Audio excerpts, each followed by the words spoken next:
Айтуларына қарағанда бұл имараттан һәр жұма күні бір гербіш түседі. Һәм барлық гербішлер таусылғанда дүнияда өзгеріс, ямаса қиямет болады. Бұл жер хақиқатында да қиямет сааты ма, ямаса ол бір уақытлары балалар оқыған медресе болған ба? Қазір көріп шығамыз. Менің артымда тұрған имарат сізге таныс болуы мүмкін. Бұны сіз интернетте, ямаса телевидение арқалы көп көргенсіз. Я болмаса зияратқа да келген шығарсыз. Ауа, бұл Қожелер районындағы Мыздахан комплексінде жайласқан Халифа Раджаб естелігі. Бұл объекттің тарихы 12-ші ғасырдың екінші ярымынан басланады. Ол түрлі атлар менен аталған. Қалпы Ережеп, Халифа Ережеп, ямаса Халифа Раджаб.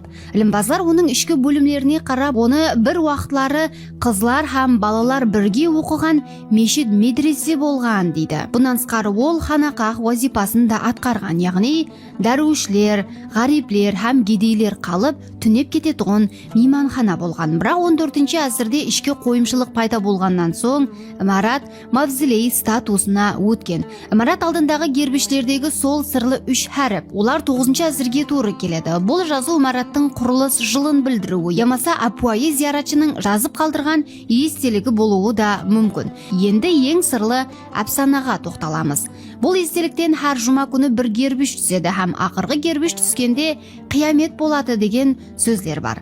Бұл аңыз 1000 жылдық. Соның үшін зияратшылар бұл жерге келіп, 7 гербішті жинап, өз тілектерін білдіреді екен. Дегенменен айырым адамлар бұл 7 гербішті жинау дұрыс емеслігін де айтады. Сондай-ақ бұл жерде археологиялық зерттеулер болса 1984 жылы басланған. Ең қызығы мақбараны қайта тікілеу үшін ақш елшіханасының мәдени мирасты сақлау фонды дерлік $80,000 грант ажыратқан екен. Мыздахан комплексі 7 саны менен тығыз байланысылы. 7 күмбез, 7 тас және де Қалпы Ережеп естелігінің төменгі тарапында 7 ұлама жерленгені хақында айтылады. Соның менен бірге Ережеп, ямаса Раджаб адам аты болғаны менен араб календарының 7-ші айын білдіреді. Бұнан сқары Ережеп Қалпы естелігінің жақын жерінде 7 қари естелігі, яғни сахана жайласқаны хақында да мағлұматлар айтылған.